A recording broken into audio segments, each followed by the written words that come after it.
재림 성도 여러분 안녕하십니까? 우리에게 하늘을 소망하며 살 수 있는 이 귀한 언약을 주신 하나님께 진심으로 감사를 드립니다. 이 시간 함께 말씀을 연구하며 그 언약을 가슴에 새기는 시간이 되기를 간절히 소망합니다. 오늘도 사랑과 소망을 담아서 옆 사람과 인사하고 시작할까요? 서로 눈빛을 바라보면서 하늘까지 함께 갑시다. 감사합니다. 오늘은 제 12과를 살펴보도록 하겠습니다. 제목은 언약의 믿음입니다. 우선 이번 주 함께 실천해 볼 TMI를 살펴보겠습니다. 무거운 장바구니를 들어주세요.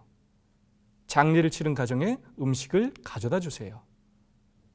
환자를 방문해서 격려하고 필요한 도움을 주세요. 전도는 들어주는 것입니다. 단순히 내가 가진 기별을 무조건 전하는 것이 아닙니다. 전하는 일에도 순서가 필요하고 시간이 필요합니다.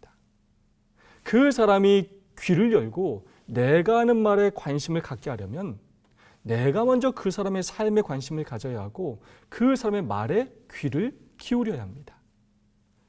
독일의 신학자인 본헤프는 이렇게 말했습니다. 한 사람이 다른 이에게 베푸는 최고의 봉사는 다른 사람의 말을 듣는 것이다.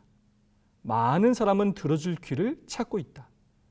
그들은 그리스도인들에게서는 그것을 찾지 못하는데 그것은 그리스도인들이 들어야 할 때 말하고 있기 때문이다.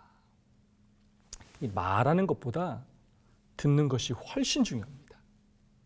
왜냐하면 전도는 나 중심이 아니라 상대방 중심이기 때문입니다.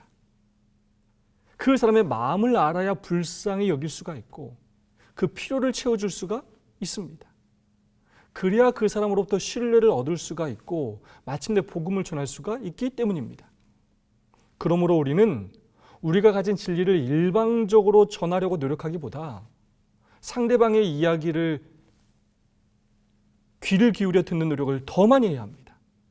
우리가 하나님의 말씀을 말할 수 있도록 하나님의 귀를 가지고 더 많이 들어야만 합니다. 그렇게 할 때 훨씬 더 성공적으로 복음을 전할 수 있게 될 것입니다. 12과 기억절 말씀을 함께 봉독해 보겠습니다. 갈라디아서 3장 11절의 말씀입니다. 또 하나님 앞에서 아무도 율법으로 말미암아 의롭게 되지 못할 것이 분명하니 이는 의인은 믿음으로 살리라 하였음이라. 아멘. 10과부터 저희는 새 언약에 대하여 배우고 있습니다.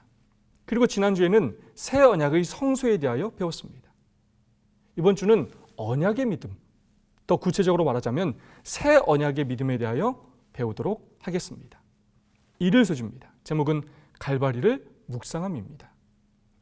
왜 언약의 믿음에 대하여 이야기하면서 갈바리를 묵상함으로 시작하는 것일까요? 우리는 지난 11주 동안 5가지 언약에 대하여 배웠습니다. 첫 언약이든 새 언약이든 그 언약은 동일한 언약이며 영원한 하나님의 언약이라고 배웠습니다. 그리고 그 언약의 궁극적인 목적은 하나님이 우리의 하나님이 되시는 것이고 우리가 그의 백성이 되는 것이었습니다.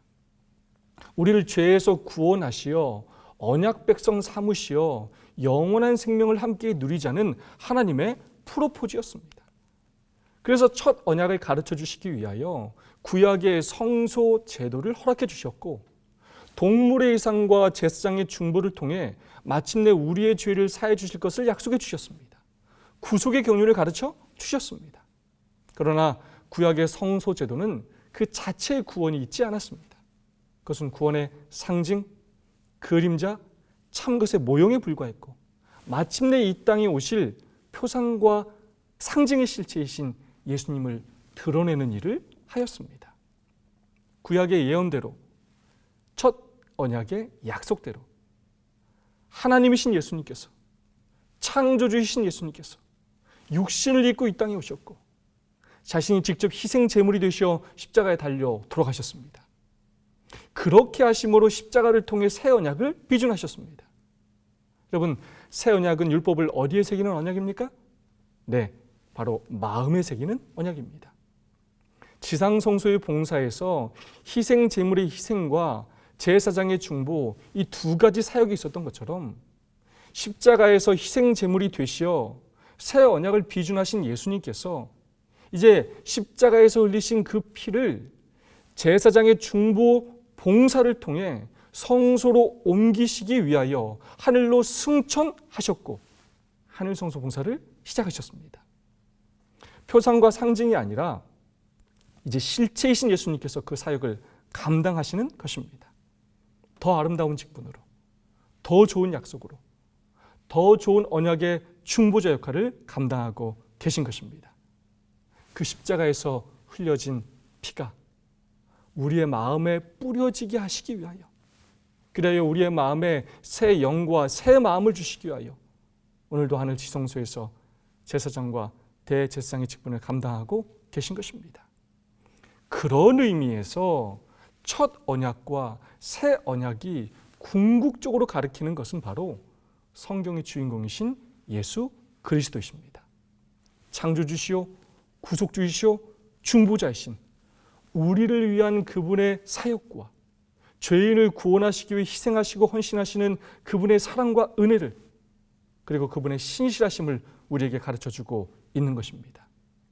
그리고 그 언약은 예수님의 여러 사역 중에서도 바로 예수님의 십자가를 가리키고 있습니다.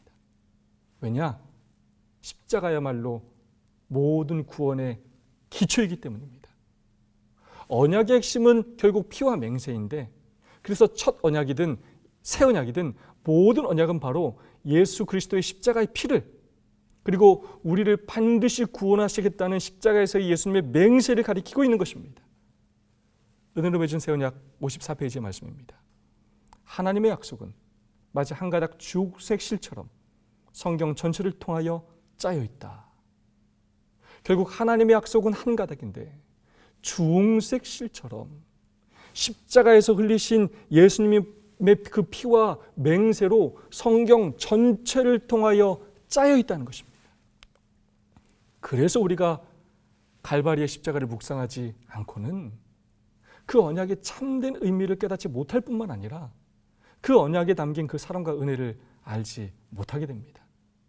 그 사랑과 은혜를 알지 못하면 내 노력으로, 내 공로로 구원받으려고 노력하게 되고, 그런 마음으로 구원받기 위해 율법에 순종하며 살려고 노력하게 됩니다. 그래서 우리는 갈바리의 십자가를 묵상함으로, 그 십자가의 사랑과 은혜를 깨달음으로 결국 우리의 구원은 오직 그 언약을 감사함으로 받아들이는 믿음으로 얻는다는 것을 깨닫게 되는 것입니다. 교과 164페이지의 말씀입니다. 모세와의 언약 아래서 주어진 구약에서의 구원의 방법이나 새 언약 아래서 주어진 신약에서의 구원의 방법은 서로 다르지 않다. 구약에서나 신약에서나 옛 언약에서나 새 언약에서나 구원은 오직 믿음으로 말미암아 주어진다. 만일 구원이 행위와 같은 다른 어떤 것으로 말미암아 주어진다면 그 구원은 우리의 공덕으로 얻은 것이요, 창조주께서는 당연히 우리에게 구원을 베풀어야 할 의무를 지시게 될 것이다. 죄의 심각성을 깨닫지 못하는 자들만이 하나님께서 우리를 구원하실 의무가 있다고 믿는다. 구원은 오직 믿음으로 말미암아 주어진다는 것입니다. 그 사실을 십자가는 우리에게 가르쳐주고 있는 것입니다. 교회 증언 2권 213페이지의 말씀입니다. 갈바리의 장면은 깊은 감동을 요구한다. 이 주제에 대하여 열심을 보이는 것은 무방하다. 탁월하고 무리한 그분, 그리스도께서 세상의 죄의 막중한 짐을 지고 고통스러운 죽음을 왜 당하셔야 했는지는 우리의 사상과 상상력으로 도무지 다 이해할 수 없다. 그 놀라운 사랑의 길이와 넓이와 높이와 깊이는 도무지 측량할 수 없다.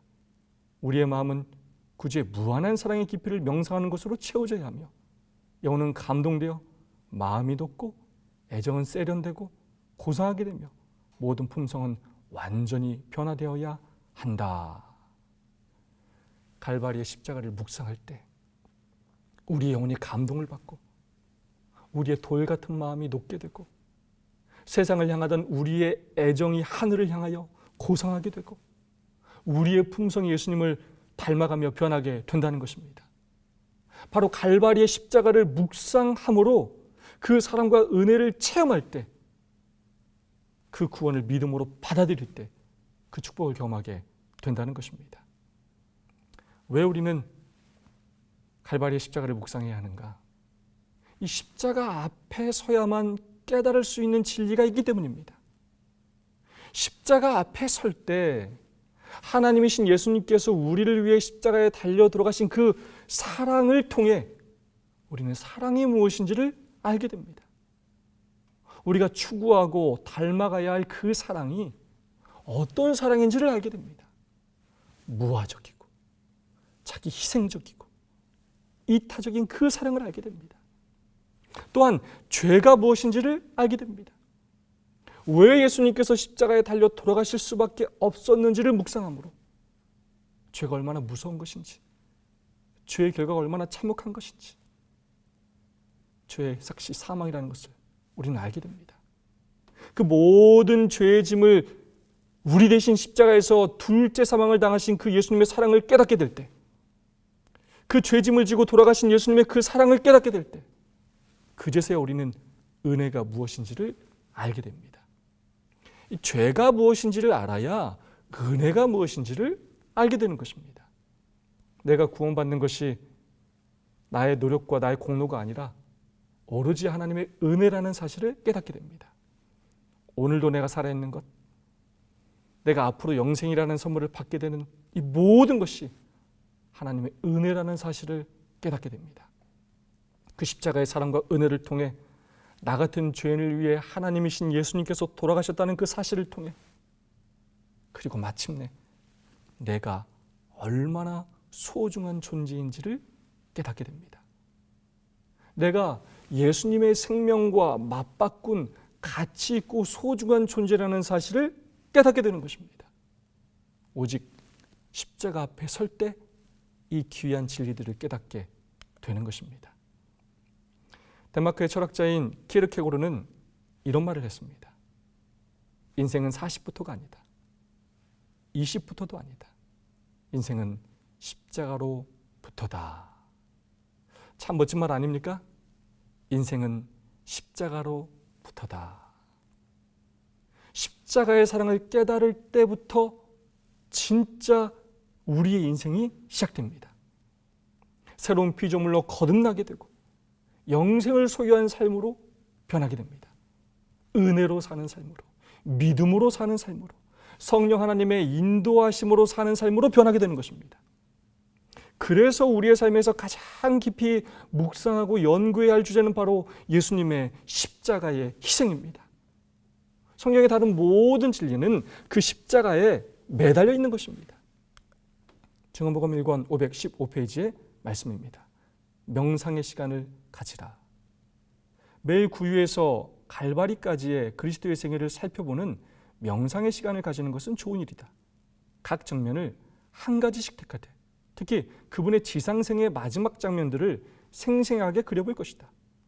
이와 같이 그분의 가르침과 고난, 인류의 구속을 위해 치르신 무한한 희생을 숙고함으로 우리는 믿음을 강화시키고 우리의 사랑을 일깨우고 우리 구주를 지탱해 준 정신에 더욱 깊이 심취될 수 있다. 우리에게 예수님의 삶을 자세히 묵상할 수 있는 예언의 선물, 시대의 소망이라는 책이 있음에 여러분 얼마나 감사합니까? 예수님의 생애의 그 마지막 장면을 그토록 자세하고 영감적으로 또 성경적으로 소개한 책이 세상에 어디에 있겠습니까? 저는 시대의 소망을 너무나 사랑합니다. 매일 성경과 시대의 소망을 통해 예수님의 십자가를 깊이 묵상함으로 우리의 믿음이 강화되고 예수님에 대한 우리의 사랑이 깊어지고 우리의 삶이 예수님께 더욱더 깊이 빠지게 되기를 간절히 소망합니다. 월요일 소식입니다. 제목은 언약과 희생입니다. 베드로전서 1장 18절 19절 말씀입니다. 너희가 알거니와 너희 조상이 물려준 헛된 행실에서 대속함을 받은 것은 은이나 금같이 없어질 것으로 된 것이 아니요 오직 흠없고 점없는 어린 양 같은 그리스도의 보배로운 피로 된 것이니라. 예수님의 십자가가 바로 언약의 핵심이요 또한 희생의 핵심입니다. 이 동물의 피가 아니라 그리스도의 보배로운 피로 그 언약을 체결하셨고 대신 희생당하심으로 죄값을 지불하셨습니다. 이 언약과 희생의 핵심이 바로 대속입니다. 대속 또는 속죄는 노예를 자유인으로 만들어 주기 위하여 지불한 값을 의미합니다. 배상금을 받고 풀어주다라는 뜻도 가지고 있습니다. 예수님의 그 자발적인 십자가의 희생과 그분의 보혈의 공로가 바로 모든 언약의 기초인 것입니다.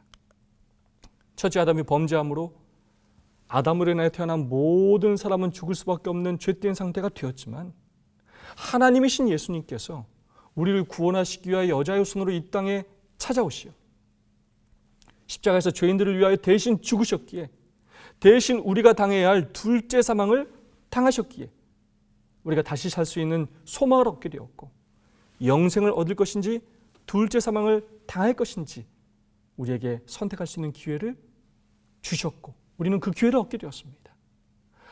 우리의 모든 믿음의 기초요, 구원과 영생에 대한 소망의 근거는 바로 예수님의 십자가의 대속이라는 것입니다. 성경은 예수님의 그 언약과 대속적 희생을 통해 예수 그리스도를 믿는 자에게 영생이 있을 것이라고 강조하고 있습니다. 로마서 6장 23절입니다. 죄의 삭은 사망이요 하나님의 은사는 그리스도 예수 우리 주 안에 있는 영생이니라. 요한일서 5장 11절의 말씀입니다. 또 증거는 이것이니 하나님이 우리에게 영생을 주신 것과 이 영생이 그의 아들 안에 있는 그것이니라. 요한일서 5장 13절입니다. 내가 하나님의 아들의 이름을 믿는 너희에게 이것을 쓰는 것은 너희로 하여금 너희에게 영생이 있음을 알게 하려 함이라.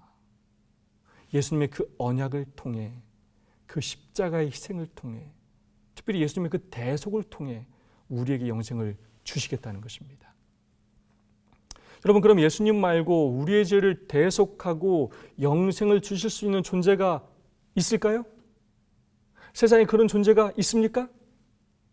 그 누구도 없습니다. 우리에게 영생을 줄 수 있는 능력이 있으려면 우리를 창조하는 능력이 있어야 합니다. 그러므로 창조주이신 예수님만이 우리에게 영생을 주실 수가 있고, 창조주시기에 죽을 수밖에 없는 우리를 위해 육신을 입으시고 인간이 되시어 우리를 구원하실 수가 있으신 것입니다. 그 언약 관계 때문에, 내 사랑하는 자녀요 아내라는 그 언약 관계 때문에 대신 죽으실 수 있으신 것입니다.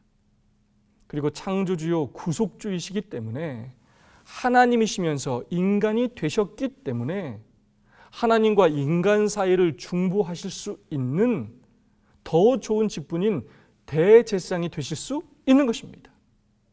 이 세 가지 조건을 만족시킬 수 있는 유일한 존재는 바로 예수 그리스도뿐이십니다. 교과 166페이지 말씀입니다. 오직 고유하고 파생되지 않으며 영원한 생명을 가지신 하나님과 동등한 분만이 율법을 범함으로 빚진 자들을 위해 속전을 지불하고 자유롭게 하실 수 있으시다. 가려뽑은 기별 1권 230페이지 말씀입니다. 세상 죄를 대속할 그리스도의 피, 죄의 벌이 무지한 짐승에게 옮겨졌고 그 짐승은 즉시로 죄인을 대신하는 제물이 되었으며 예수 그리스도의 완전하신 희생을 상징하였다. 이 희생 제물의 피를 통하여 인간은 세상의 죄를 대속하실 예수 그리스도의 피를 바라보았다. 세상의 죄를 대속하기 위하여 예수님께서 십자가에서 피를 흘리셨다는 것입니다. 우리가 바라봐야 할 대상은 바로 예수 그리스도 뿐이십니다. 우리가 얻는 이 놀라운 구원은 공짜가 아닙니다. 우리의 구원은 예수님의 핏값으로 지불된 선물입니다. 결국 신앙은 핏값을 깨닫는 것으로 시작됩니다. 예수님의 십자가의 피가 나에게 어떤 의미가 있느냐로 그것을 깨닫는 것으로 시작되는 것입니다. 또한 그 사람의 신앙의 깊이는 그 핏값을 얼마로 여기느냐로 결정이 됩니다. 얼마나 귀하고 가치 있는 것으로 여기냐에 따라 예수님을 사랑하게 되고 사랑한 만큼 헌신하게 됩니다. 그 핏값의 의미를 아는 만큼 예수님을 사랑하고 헌신하게 됩니다. 값싼 은혜가 되지 않도록, 값싼 구원이 되지 않도록 그 핏값의 의미를 깊이 깨닫는 저와 여러분이 되기를 소망합니다. 화해서지입니다. 아브라함의 믿음입니다. 창세기 15장 6절의 말씀입니다. 아브라함이 여호와를 믿으니 여호와께서 이를 그의 의로 여기시고. 로마서 4장 1절로 3절의 말씀입니다. 그런즉 육신으로 우리 조상인 아브라함이 무엇을 얻었다 하리요? 만일 아브라함이 행위로서 의롭다 하심을 받았으면 자랑할 것이 있으려니와 하나님 앞에서는 없느니라. 성경이 무엇을 말하느냐? 아브라함이 하나님을 믿음에 그것이 그에게 의로 여겨진 바 되었느니라. 새 언약의 믿음이 무엇인지를 소개하면서 아브라함을 예로 들고 있습니다. 아브라함이 믿으니 그의 의로 여기시고. 아브라함이 믿으니까 하나님께서 그것을 그의 의로 여기셨다는 것입니다. 이 창세기 15장 6절은 굉장히 중요한 구절입니다. 이 믿음이라는 명사나 믿다라는 동사가 성경에서 처음으로 쓰인 것입니다. 성경에서 매우 중요한 교리인 믿음으로 말미암는 의의 기초가 되는 구절이기 때문입니다. 바울이 로마서에서 그 진리를 언급하기 수세기 전에 이미 기록된 내용입니다. 그 구절을 통해 하나님께서 주시는 그 구원이 에덴 때부터나 지금이나 동일한 방법으로 주어졌다는 사실을 우리에게 가르쳐주고 있습니다. 창세기 15장 6절의 구절을 잘 이해하려면 창세기 15장의 배경을 잘 알아야 합니다. 하나님의 명령과 약속에 따라 부르심에 순종하여 갈대아 우르를 떠나 가나안에 도착한 아브라함에게 바로 전인 14장에서 어떤 일이 있었습니까? 바로 이방 왕들의 전쟁에서 롯을 구출해 주는 사건이 있었습니다. 그런데 막상 구출해오고 생각해 보니까 보복을 당하면 어떻게 하지? 하는 불안한 생각들로 가득 찼습니다. 아브라함이 당시 어떤 생각을 했는지 부조와 선지자는 정확히 말해주고 있습니다. 136페이지입니다. 아브라함은 기쁨으로 그의 장막과 양떼에게 돌아왔으나 그의 마음은 괴로운 생각들로 불안하였다. 그는 가능한 한 원한과 싸움을 피하는 평화의 사람이었다. 그는 두려움으로 자신이 목격하였던 학살 장면을 회상하였다. 그가 쳐부순 군대들이 속하였던 민족들은 틀림없이 또다시 가나안을 침략하고자 할 것이며 자신을 그들의 복수의 특별 목표로 삼고자 할 것이다. 그와 같이 민족 간의 전쟁에 휩쓸림으로 그의 평온한 생활은 깨어질 것이다. 더욱이 그는 가나안 점령을 시작하지도 않았으며 지금은 그 예언의 약속이 성취될 후사를 바랄 수도 없었다. 복수를 하려고 찾아오면 어떡하지? 가족들이 잘못되면 어떻게 하지? 아들을 낳지도 않았는데, 아직 약속하신 가나안을 점령하지도 않았는데 어떻게 하지? 하며 두려워 떨고 있었습니다. 그때 하나님께서 아브라함에게 나타나셔서 무엇이라 말씀하셨습니까? 아브라함에게 말 가라사대 아브라함아 두려워 말라. 나는 너의 방패요 너의 지극히 큰 상급이니라. 두려워하지 말아라. 내가 너의 방패가 되어주겠다 약속하셨습니다. 지난 5과에서 배웠죠? 방패의 의미가 무엇이냐? 은으로 맺은 새냐 58페이지입니다. 여기서 언급된 방패 혹은 보호는 전쟁 중에서의 물리적 보호 또는 불행으로부터의 신체적 보호를 말하는 것이 아니다. 오히려 아브라함과 그의 후손들을 통해 언약의 약속이 성취되지 못할 가능성으로부터의 보호를 말하는 것이다. 특별히 아직 도래하지 않은 위대한 약속을 하나님께서 이루실 것이라는 의미에서, 즉 약속이 성취되지 못할 가능성을 방지하시기 위해 방패가 되시기도 한다. 무슨 말이냐? 너가 내 아들을 낳아야 하고 내 아들로부터 큰 민족을 이룰 것이라고 내가 약속했기 때문에 너가 이방 왕들 때문에 두려워할 필요가 하나도 없다. 너 안 죽는다. 너는 반드시 아들을 낳게 될 것이다. 너를 통하여 반드시 약속을 이룰 테니까 걱정하지 말아라. 약속이 성취되지 못할 가능성들을 하나님께서 다 차단해 버릴 것이라고 말씀하고 계신 것입니다. 하나님께서 그렇게 말씀하셨지만 여전히 아브라함은 믿기지가 않았습니다. 그의 집에서 자란 종으로 아들을 대신할 계획이었습니다. 그러나 하나님은 아브라함과 사라가 후손을 낳을 능력이 없음에도 불구하고 아브라함의 몸에서 낳을 자가 그의 후사가 되어야 한다고 주장하셨습니다. 창세기 15장 2절로 3절입니다. 주 여호와여 무엇을 내게 주시려 하나이까? 나는 자식이 없사오니 나의 상속자는 이 다메섹 사람 엘리에셀이니이다. 주께서 내게 씨를 주지 아니하셨으니 내 집에서 길린 자가 내 상속자가 될 것이니이다. 마치 하나님께 투정하는 모습처럼 그렇게 보입니다. 근데 하나님께서 말씀하십니다. 그 사람이 내 상속자가 아니라 내 몸에서 날 자가 내 상속자가 되리라. 80이 넘은 나이, 경추가 끊어진 사라. 아브라함은 그가 어떻게 아들을 낳을 수 있을지 이해할 수가 없었습니다. 그러나 하나님은 말씀하셨습니다. 다메섹 사람 엘리에셀은 너의 상속자가 아니다. 내 몸에서 날 자가 바로 내 상속자가 될 것이다. 그리고 아브라함을 밖으로 데리고 나가셨습니다. 그리고 하늘을 바라보게 하셨습니다. 수없이 많은 별들을 보아라. 내 자손도 이와 같이 될 것이다. 내 씨로 난 아들로부터 이런 일이 있게 될 것이다. 아브라함이 여호와를 믿으니 여호와께서 이를 그의 의로 여기시고, 두려움에 가득 차 있던 아브라함이 하나님의 그 언약을 믿었습니다. 그리고 하나님께서 이것을 그의 의로 여기셨습니다. 교과 168페이지의 말씀입니다. 아브라함은 아들을 주시리라는 하나님의 약속이 육체적으로 전혀 불가능하게 보였음에도 불구하고 그 약속을 믿었다. 그 믿음은 자신의 무력함을 완전히 인정하는 믿음이었고 철저하게 자를 굴복시켜야 하는 믿음이었다. 그 믿음은 여호와께 대한 전적인 복종을 요구하는 믿음이었으며 순종으로 이어지는 믿음이었다. 불가능해 보였음에도 그 약속을 믿었다는 것입니다. 이 믿음을 은혜로 맺은 새 언약은 이렇게 표현하고 있습니다. 여호와의 인격을 믿는 믿음. 창세기 15장 6절, 이 구절의 히브리어 성경의 본문에는 동사 뒤에 전치사 부가 따르는데 이에 해당하는 영어의 전치사가 in이라고 합니다.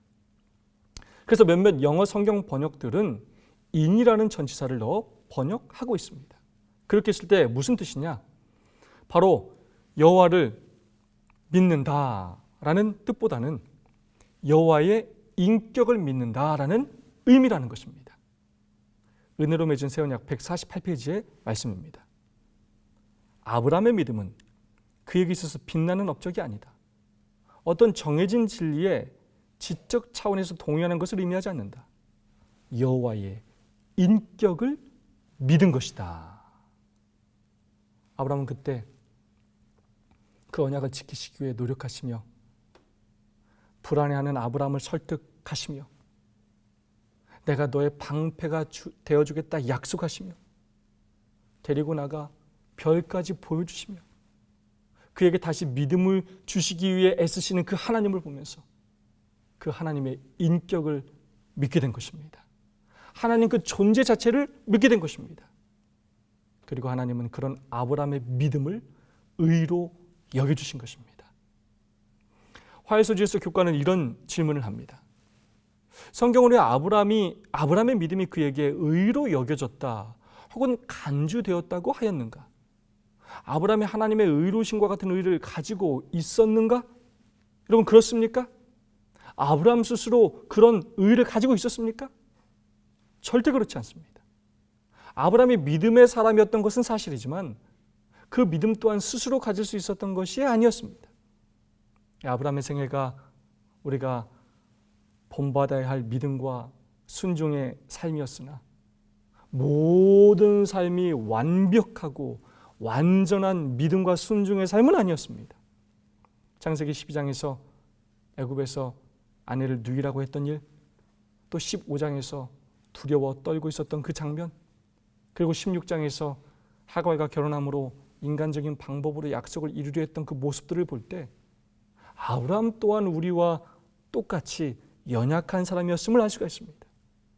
그러므로 그가 그럴 만한 의를 가진 사람이기에 의롭다고 하신 것이 아니라 부족하고 연약한 모습이었음에도 불구하고 믿음의 삶을 살아가기 위해 노력하는 그의 모습을 보고 하나님의 인격을 믿었던 그의 모습을 보고 그를 의롭게 여겨주신 것입니다. 스스로의 의가 아니라 하나님께서 부여하신 입혀주신 의라는 것입니다.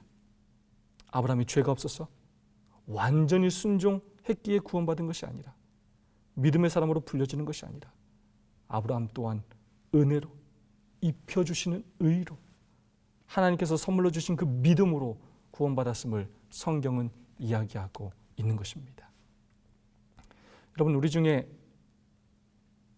스스로 의롭다라고 말할 수 있는 사람이 누가 있습니까? 우리 중에 나의 공로로 나는 충분히 구원받을 만하다라고 말할 수 있는 사람이 누가 있습니까? 단 한 사람도 없습니다. 주변에 정말로 훌륭하고 신실하고 믿음이 좋은 성도님들이 정말로 많이 계시지만 스스로의 의로움으로 구원받기에 완전한 사람을 저는 지금까지 단 한 사람도 본 적이 없습니다. 다 부족함이 있고 또 결함이 있습니다. 잘하는 부분도 있지만 또 연약한 부분이 있습니다. 저나 여러분이나 모두 마찬가지입니다. 착한 일을 할 때마다, 순종을 할 때마다 점수를 쌓아서 80점 이상이 될 때 구원받는 것, 그런 것이 아닙니다. 그런 행위로 구원받을 수 있는 사람은 아무도 없습니다. 우리는 죄투성입니다. 먼지투성입니다. 율법을 보면 볼수록 내가 죄인임을 깨닫게 됩니다. 서로 누가 잘났나 비교하며 아웅다웅하지만 토털이 기재기입니다. 다 거기서 거기입니다.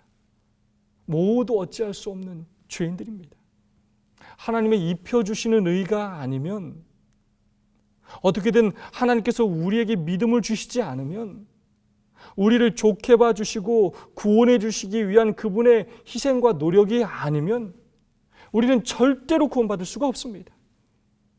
부족하고 연약하지만, 잘하는 건 많지 않지만 그래도 믿음으로 살려고 노력하는 그 하나님의 인격을 믿는, 그 언약을 믿는 그 연약한 믿음을 귀히 여기시고 이쁘게 봐주시고 우리를 의롭다 칭해 주시며 우리를 구원해 주시는 것입니다. 오직 은혜로 구원을 받는 것입니다. 마치 누가복음 15장의 탕자의 비유에서 둘째 아들이 도저히 염치가 없어서 아버지에게 돌아가지만 아버지의 아들이라 일컬음을 감당치 못한다고 그렇게 말했을 때 그의 과거의 행위는 의롭지가 않았지만, 아들이라 일컬음을 해주는 것이 합당하지 않았지만, 아버지의 그 인격과 사랑을 믿고 돌아온 그 아들을 귀히 여기시고 좋게 보시며 아들이라 칭해 주신 것과 마찬가지입니다. 그럴 만한 자격이 없지만 아들이라 칭해 주시고 잔치를 베풀어 주신 것과 마찬가지입니다.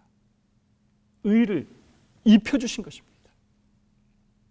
여러분, 우리 하나님은 우리의 잘못을 뭐라도 하나 더 캐내고 따져서 어떻게 하면 우리를 구원하지 않을까를 연구하시는 분이 아니라, 연약한 믿음이지만 우리의 삶 속에서 무엇을 더 좋게 보시며 어떻게 하면 더 믿음을 갖게 하시며 어떻게 하면 당신의 의의 옷을 입혀 주실지를 연구하시는 분이시라는 것입니다. 그러므로 아브라함이나 오늘 저나 여러분 모두 의롭지 않음에도 불구하고 의롭다 여겨질 수 있는 유일한 근거는 바로 하나님의 은혜입니다.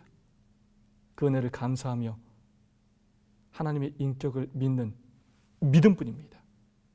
우리의 행위로는 절대로 그것을 얻을 수가 없습니다.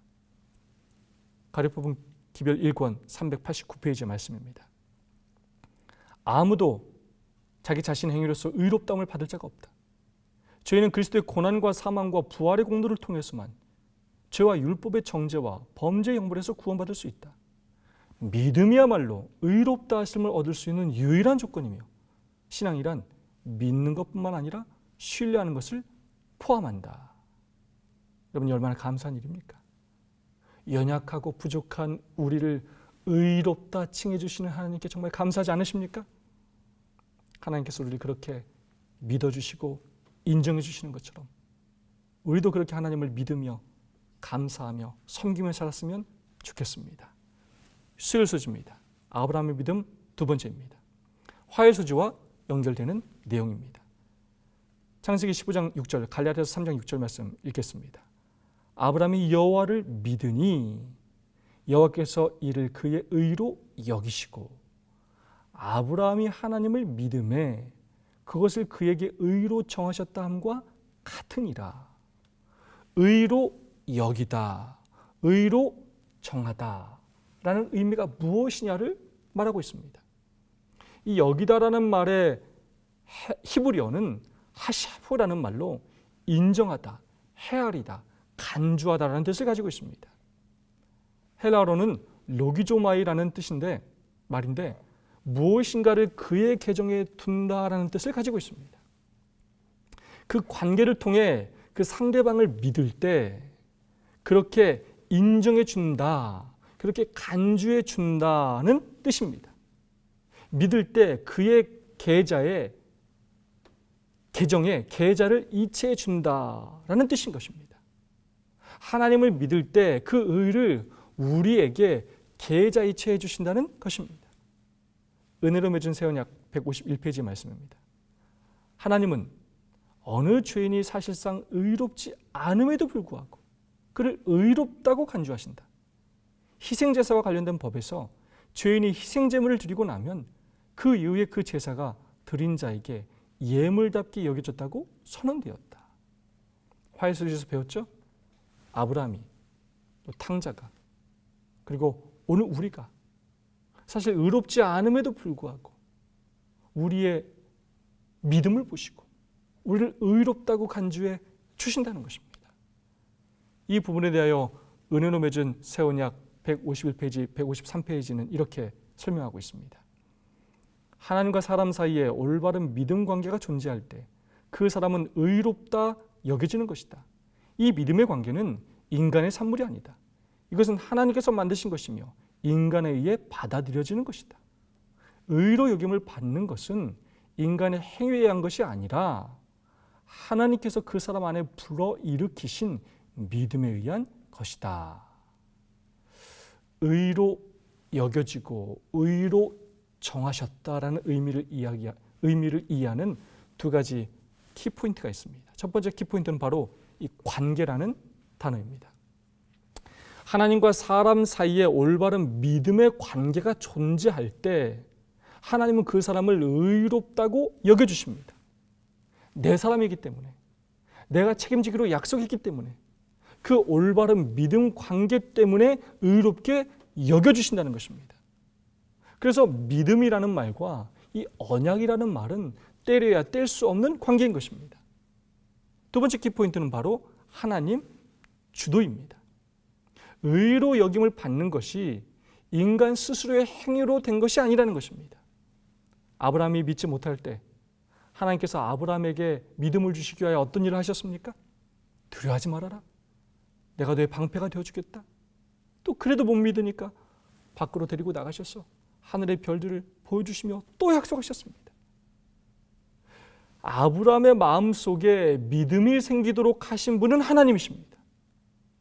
책의 표현대로 말하자면 하나님께서 그 사람 안에 불러일으키신 믿음에 의한 것이었습니다. 우리가 가진 믿음조차도 우리 스스로의 노력으로 얻은 것이 아니라는 것입니다. 하나님께서 우리에게 선물로 주신 것입니다. 교훈의 말씀입니다. 아브라함은 여호와를 믿음으로 의롭다고 여기심을 받았다. 우리는 자신의 행위 때문이 아니라 그리스도께서 우리를 위해 행하신 일 때문에 의롭다고 여겨진다. 그러므로 우리가 집중하고 바라봐야 할 것은 내가 행하는 일이 아니라 예수님께서 우리를 위하여 행하신 일입니다. 예수님께서 우리를 위해 얼마나 많은 일들을 하고 계신지를 알게 되면, 그 사랑과 은혜를 알게 되면 나는 아무것도 자랑할 것이 없다라고 고백하게 됩니다. 오직 믿음과 은혜를 주신 하나님을 찬양하게 됩니다. 오늘도 예수님을 바라봄으로 우리를 의롭게 여겨주신 하나님께 감사하게 되기를 소망합니다. 목요일 소지입니다. 약속의 의지함입니다. 교과 172페이지 말씀입니다. 많은 사람들이 생의 마지막에 이르러 뒤를 돌아보면서 거룩하신 하나님으로부터 구원을 얻기에 그들의 행위와 업적을 의지하는 것이 얼마나 무익하고 하찮은 것인가를 깨닫게 된다. 그리고 그리스도의 의가 얼마나 많이 필요한가를 절실히 깨닫게 된다. 그러나 좋은 소식은 우리가 주님 안에서 안식을 얻기 위해 임종의 자리에 이르기까지 기다릴 필요가 없다는 것이다. 모든 언약은 지금 하나님의 안전한 약속 위에 기초가 있으며 우리를 위한 오늘의 약속이다. 그 약속은 지금 당장 우리의 삶을 더 나은 것으로 만들 수 있게 해준다. 요즘 제가 가장 좋아하는 그리고 가장 많이 듣는 찬양은 주의 은혜라라는 찬양입니다. 그 찬양의 가사가 이렇습니다. 내 평생 살아온 길 뒤돌아보니 짧은 내 인생길 오직 주의 은혜라. 주의 은혜라, 주의 은혜라. 내 평생 살아온 길 주의 은혜라, 주의 은혜라. 다음이 없는 사랑. 달려갈 길 마치고 주 얼굴 볼 때 나는 공로 전혀 없도다. 오직 주의 은혜라. 길지 않은 삶이지만 저의 삶을 돌이켜 아무리 생각해봐도 하나님 앞에 내세울 만한 저의 공로가 아무것도 없음을 깨닫게 됩니다. 지금까지 살아온 것이 오직 주님의 은혜임을 고백하게 됩니다. 오늘 내가 부족하지만 믿음의 사람으로 살아가는 이유가 하나님의 은혜와 그분의 노력과 그분의 헌신과 그분의 사랑과 그분의 언약의 신실하심 때문임을 고백하게 됩니다. 그 언약이 다른 사람을 위한 것이 아니라 나를 위한 것임을 믿고 나중을 위한 것이 아니라 바로 오늘을 위한 것임을 믿고 그 약속을 의지함으로 그 은혜와 사랑 때문에 더 가치 있고 더 의미 있는 삶을 사는 저와 여러분이 되기를 소망합니다.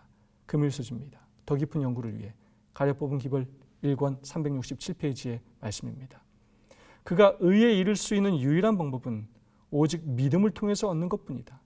그는 믿음에 의해서 그리스도의 공로를 하나님께 가져갈 수 있으며 하나님께서는 당신의 아들의 순종하심을 죄인의 계정에 두신다. 인간이 실패한 자리에 그리스도의 의를 받아들이시고 하나님께서는 회개하고 믿는 영혼을 받으실 뿐만 아니라 용서하시고 의롭게 하시며 그를 마치 의인인 것처럼 취급하시고 당신의 아들을 사랑하신 것처럼 그를 사랑하신다. 믿음이 의로 간주되는 것은 바로 이런 까닭에서이며 용서받은 영혼은 은혜에서 은혜에 이르게 되며 빛에서 더 큰 빛으로 나아가게 된다. 회개하고 믿는 영혼을 용서하고 의롭게 하시며 마치 의인인 것처럼 취급하시고 당신의 아들을 사랑하신 것처럼 사랑해 주신다는 것입니다. 저 여러분이 그 축복을 경험하며 하나님의 아들로 살아갔으면 좋겠습니다. 축구선수로 23년간 활동했던 이동국 선수가 작년에 은퇴를 하였습니다. 한 TV 프로에서 이동국 선수의 아버지가 은퇴한 아들에게 쓴 편지가 소개되었습니다. 내용은 이렇습니다. 동구가 그동안 운동장에서 숨막히게 살아오느라 고생이 많았다. 비록 정든 그라운드를 떠났지만 나는 너의 영원한 첫 번째 팬이라는 거 알지? 나는 내 꿈이 없었다. 내가 잘 되는 게 내 꿈이었다. 너 뒤를 그림자같이 따라다니면서 흘린 눈물은 이제와 생각해보니 진주보다 더 아름답고 빛이 난 것 같다. 축구선수로 살아오느라 고생했다는 말이 부족하구나. 라이언킹이 내 아들이라서 난 행복하다. 동구가 사랑한다. 그리고 장하다. 정말 가슴 찡한 아들을 향한 편지였습니다. 이동국 선수는 어렸을 때부터 아버지를 나에게만 엄한 아버지라고 생각했다고 합니다. 그러나 자신이 아버지가 되어보니 자기도 자식을 키워보니 이제 알겠다는 것입니다. 그리고 30년 동안 자신을 묵묵히 뒤에서 뒷바라지하신 아버지를 보니 이제야 알겠다는 것입니다. 자식의 꿈을 위해 본인의 꿈을 챙길 겨를도 없이 살아오셨던 그 아버지의 모습을, 그 사랑과 희생을 이제야 알게 되었다는 것입니다. 여전히 자신의 삶도 없이 오직 자식만 바라보면서 자신이 더 희생하고 헌신하며 살았음에도 불구하고 여전히 자식 걱정과 자식 생각만 하시는 그 아버지의 모습에서 우리 하나님의 모습을 보게 되었습니다. 이 아버지가 아들에게 쓴 편지가 마치 하나님께서 저에게 말씀하시는 것처럼 들렸습니다. 연철아, 그동안 믿음 가운데 사느라, 목회하며 사느라 고생이 많았다.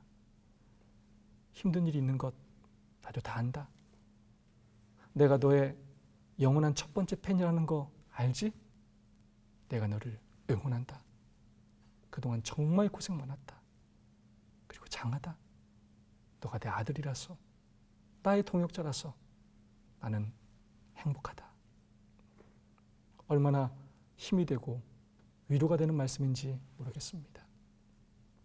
이 말씀은 오늘 하나님께서 저와 여러분에게 하시는 말씀이기도 합니다.